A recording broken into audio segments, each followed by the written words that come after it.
신율의 뉴스 정면 승부 3부 시작합니다. 오늘 3부 정면 인터뷰에서 만나볼 분, 여러분 굉장히 반가우신 분들 많을 겁니다.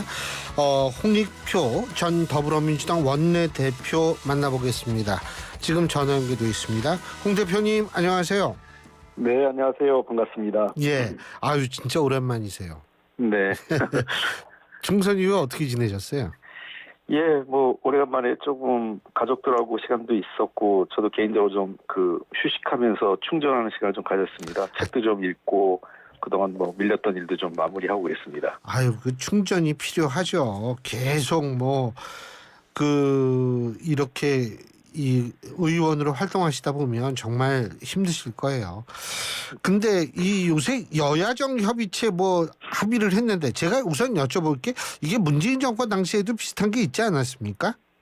뭐 문재인 정부뿐만 아니라 매번 그 여야가 조금 막혔을 때는 소위 뭐 여당 혼자서 하기도 그렇고 야당이 또 여당 협조 없이 할 수 없지 않습니까? 정부도 그렇고요. 예. 그래서 이런 경우에는 여야정 협의체를 구성해서 서로가 같이 함께 할 수 있는 어떤 시급한 사안 또는 국민을 위해서 꼭 필요한 사안에 대해서 의견을 좀 모으는 그런 기구를 구성하곤 했습니다. 근데 어떻게 매번 잘 안 됐지 않습니까? 그죠?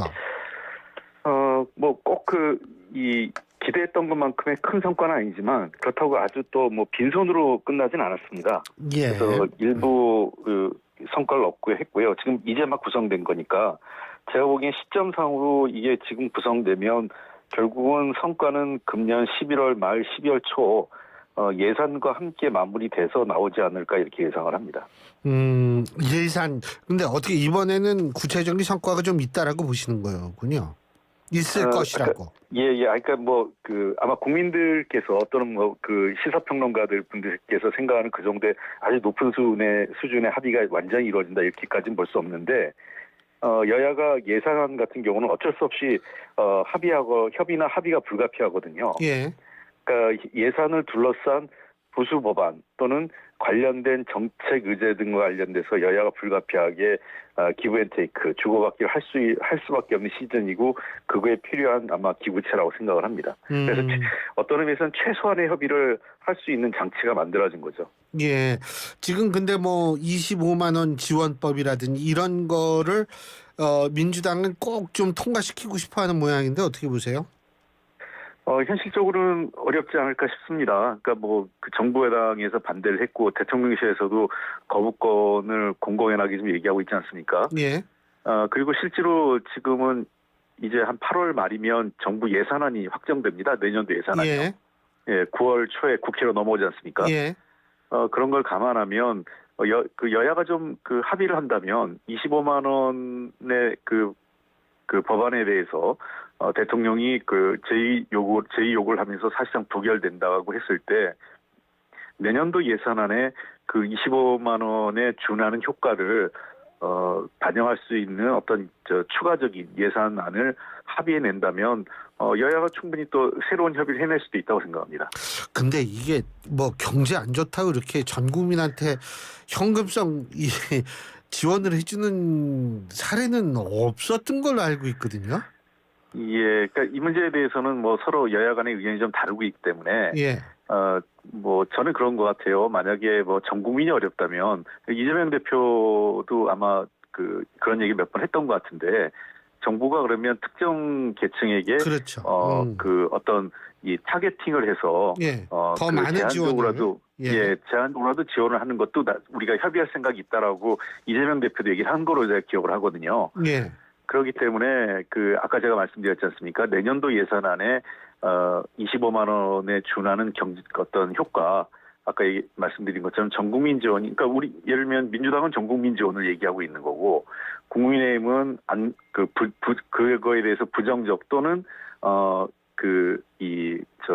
취약계층에 집중적으로 그렇죠. 취약계층에 집중적으로 하자는 거 아니겠어요? 예. 그렇다면 정부 여당이 생각하는 것보다는 좀 더 넓게 범위를. 그다음에 민주당이 요구하는 전 국민보다는 좀 좁혀서 그 선에서 뭔가 대상을 좀 정하고 지원 금액도 좀 더 두툼하게 넉넉하게 지원하는 방안에 대해서 재정적 여건을 고려해가면서 합의해낼 수 있지 않을까.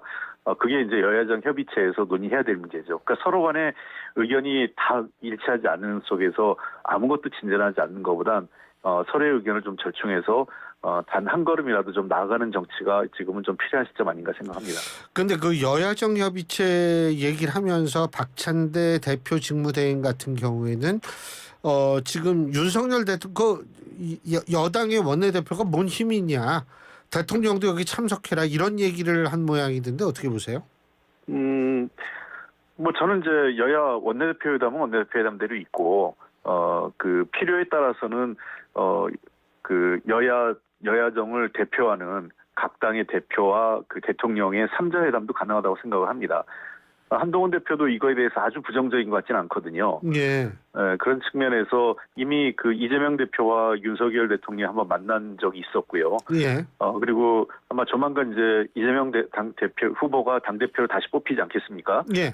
그럴 가능성이 뭐 높아 보입니다. 아직 확정된 건 아니니까. 아니 뭐 누구든 다 높게 보죠. 예. 그렇게 만약에 이제 민주당의 신임 당 대표가 정해지면 한동훈 대표하고도 만남이 이루어질 것이고요. 그리고 또 필요하면 대통령과의 양자 또는 3자 회담을 열어놓고 만날 필요가 있지 않을까. 저는 그 부분에 대해서는 한동훈 대표도 크게 반대하지 않을 것 같아요. 다만 윤석열 대통령이 그 여야 대표하고 회담을 하는 것에 대해서 어떤 입장을 가질지 당장 본인과 관련된 문제가 많이 있지 않습니까? 저 최상병 특검법이라든지 김건희 여사 관련된 특검법 등등 대통령 그 주변과 관련된 특검법이 현안으로 걸려 있는 상황에서 야당 대표를 만나는 것이 만났을 때 어떤 이 입장, 그다음에 그에 대해서 어떤 태도를 정할 것인가에 대한 고민이 있겠죠. 그런 고민 속에서 아마 그 이재명 대표와의 만남을 고민하지 않을까 생각합니다. 예, 뭐 일각에서 그 국민의힘은 일단은 당 대표끼리 먼저 만나고 그 다음에 영수회담을 하는 게 순서다. 뭐 이런 얘기를 하던데요. 그 여야 당 대표회담은 자연스럽게 있을 거로 생각합니다. 왜냐하면 민주당의 당 대표가 새로 결정되면 신임 당 대표가 상대방 당 대표를 일단 예방하거든요. 그러니까 전에 그 한동훈 비대위원장 됐을 때도 한동훈 비대위원장이 이재명 대표를 만난 적이 있지 않습니까? 네. 그래서 그런 형태로 자연스럽게 그 여야 간의 당 대표 회동이 있을 수 있고요.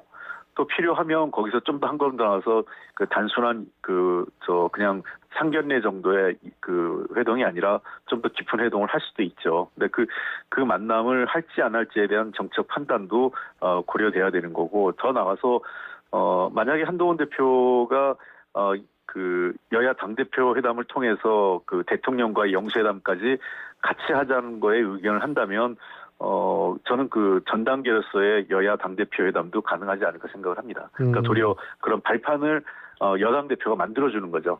여야 당대표 회담을 통해서. 예. 자, 그리고 박찬대 대표 직무대행은 정치 실종의 원인은 윤석열 대통령에게 있다, 이런 얘기를 했는데 동의하십니까? 뭐 100%의 책임이 윤석열 대통령에만 있다 이렇게 얘기할 수는 없겠지만, 예. 아무래도 국정 운영의 최고 책임자고 지금 최근에 정치권이 정쟁화되는 가장 헤드 이슈에 다 윤석열 대통령과 관련된 문제가 있는 거 아니겠습니까? 그런 점을 감안한다면 윤석열 대통령이 이런 이 국정 난맥의 중심에 있는 것은 맞습니다. 그것이 뭐 책임론일 수 있고 이것을 풀어야 될 결자 해지로서의 당사자일 수도 있고요. 그런 측면에서 뭐 여당과 야당의 책임도 일부 있을 거로 좀 보이지만, 현재 이 국정 난맥상, 그다음에 여야가 대치하고 있는 상황을 풀어내는데 가장 큰 책임과 또 실제로 그걸 풀어낼 수 있는 어떤 그 권한을 가지고 있는 사람도 윤석열 대통령이라고 생각을 합니다. 지금 전당대회 중이잖아요. 그죠? 네. 홍표 대표님이 이렇게 보실 때 전당대회 쭉 하면서 사실 77.77% 지난번 전당대회에서 이재명 당시 대표가 당선될 때 이제 받은 득표율이죠. 그거보다 훨씬 높은 득표율이 나오고 있고 1극 네. 체제다. 그리고 김두관 후보 같은 경우에도 그런 부분을 상당히 공격하고 있는데 어떻게 보고 계세요? 이 경쟁자로서는 뭐 충분히 문제를 제기할 수도 있다 생각을 합니다만, 그러한 결과가 무슨 뭐 이재명 대표가 어떤 이 당심을 왜곡했거나 또는 뭐 어떤 그 뭐 선거에 뭐 무슨 어떤 다른 외압이 작용해서 그런 결과를 만들어냈다 이렇게 얘기하면은 이렇다면 뭐 그 문제가 있겠죠. 그러나 현재 결과는 민주당의 당원들이 결정을 해서 당원들이 표를 모아주고 있는 상황이기 때문에 이것을 뭐 일극 체제라고 이재명 대표 일극 체제라고 표현할 수 있겠지만 그것을 뭐 그것이 어떤 이재명 대표의 책임이다 이렇게 얘기할 수는 없겠습니다. 다만 이러한 일극 이재명 대표 중심의 어떤 절대적 체제가 앞으로 당 운영에 바람직하냐 이 문제는 또 다른 차원이라고 생각을 해요. 그래서 이재명 대표 스스로도 아마 이 문제에 대해서는 이후 당대표가 됐을 때 상당히 깊은 고민이 있을 거로 생각을 합니다. 그리고 또 하나 아쉬운 것은 그러한 것을 초래한 원인에는 뭐 이재명 대표 쪽에 뭐 강력한 어떤 그러니까 이제 당을 장악하는 그런 면도 있겠지만 반대로 경쟁하는 후보자들이 반대하는 그러니까 소위 우리 당에 보면 대체로 보면 이재명 대표에 대해서 반대 또는 약간의 이제 좀 소극적 입장을 가진 분들도 계시는데 그 지지자들을 고스란히 끌어올리지 못하고 있는 부분도 있다는 겁니다. 경쟁자들이. 그러다 보니까 투표율 자체가 낮은 거죠. 그러니까 일부 이재명 대표를 하려고 하는 당원들도 있을 텐데 그런 분들이 지금 경쟁하는 후보자가 과연 그러한 세력들을 대표하는 사람이냐에 대한 의문도 있고, 또 표를 모아준들 뭐 결과가 바뀌겠느냐 이런 여러 가지 부분들이 작용하면서 사실상 투표를 좀 포기하거나 참여하지 않는 것도 있는 것 같아요. 그래서 저는 앞으로 당이 이후 전당대회 이후에 좀 더 고민해야 될 거는 그러한 다양한 의견들, 찬반 또는 여러 가지 다양한 견해들을 어떻게 당의 제도적 기구들 속으로 수렴해낼 건가 하는 고민은 좀 해봐야 될 것 같습니다. 그러니까 제가 좀 요약을 해보자면 투표율이 낮은 이유는 결국은 김두관 후보가 이재명 대표를 반대하거나 하여간 좀 그렇게 생각하는 당원들을 대표할 수 있느냐의 의문을 갖고 있는 당원들이 많기 때문에 그렇다 이렇게 이해해도 되겠네요. 그죠? 뭐 그렇게 제가 말씀드리기 어렵습니다. 왜냐하면 지난번 대선 후보 경선 당시에 김두관 후보가 보인 스탠스가 있었고 그리고 쭉 그 이후에도 뭐 하여간 최근까지 전당대회가 본격화되기 이전까지 사실상 김두관 후보는 이재명 대표의 적극적인 옹호하는 입장을 보였었거든요. 맞습니다.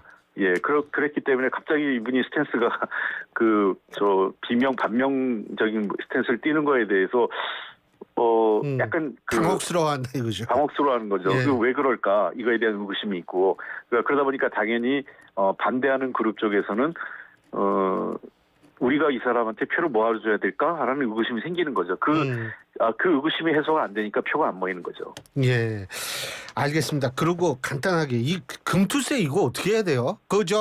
한동훈 대표는 박찬대 대표 직무대행한테 우리 좀 토론회 하자 막 이러는데 또 박찬대 직무대행은 이 시선을 딴 데로 돌리려는 행위다 이런 식으로 얘기를 하는 것 같은데 이거 어떻게 보세요? 예, 일단은 당대표가 그걸 토론하자 이렇게 얘기하는 건 그런 식의 제안은 바람직하진 않습니다. 한동훈 대표도 뭔가 이 야당의 협조를 얻어낼 때 그러한 식의 어떤 접근 방식 또는 어떤 표현은 좀 절제하는 게 필요하고요.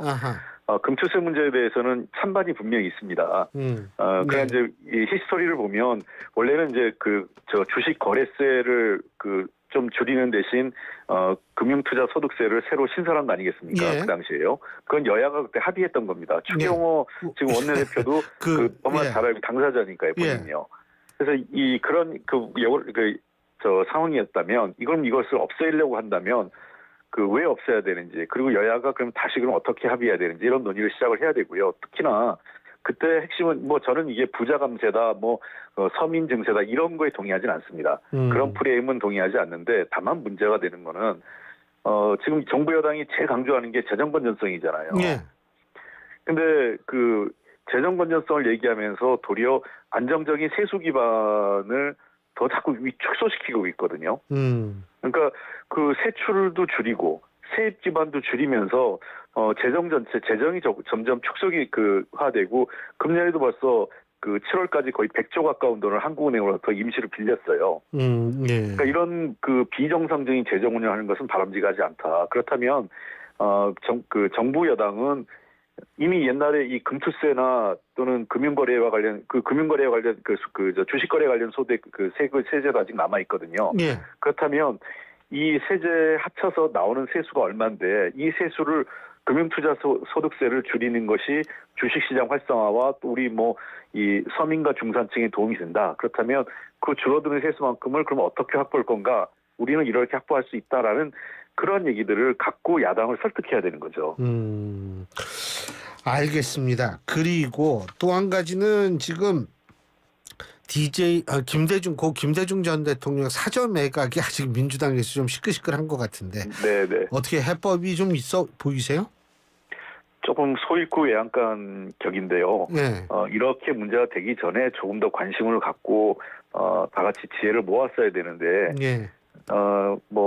한편으로는 물론 이게 김홍걸 그 전 의원이 그 매각한 거에 대해서는 매우 지금 비판적 의견이 높은 것도 예. 분명합니다. 그건 잘못된 것도 맞고요. 그러나 그 전에 이러한 일이 벌어지기 이전에 김홍걸 의원 측과 이걸 좀 더 심도 있게 논의하고 뭔가 이렇게 해법을 찾으려고 했던 노력을 했던 사람들도 거의 없었어요. 네. 이게 또 여론이 들끄니까 이제 와서 다들 이제 전적으로 김홍걸 씨만의 책임인 것처럼 얘기하는 것도 적절치 않고요.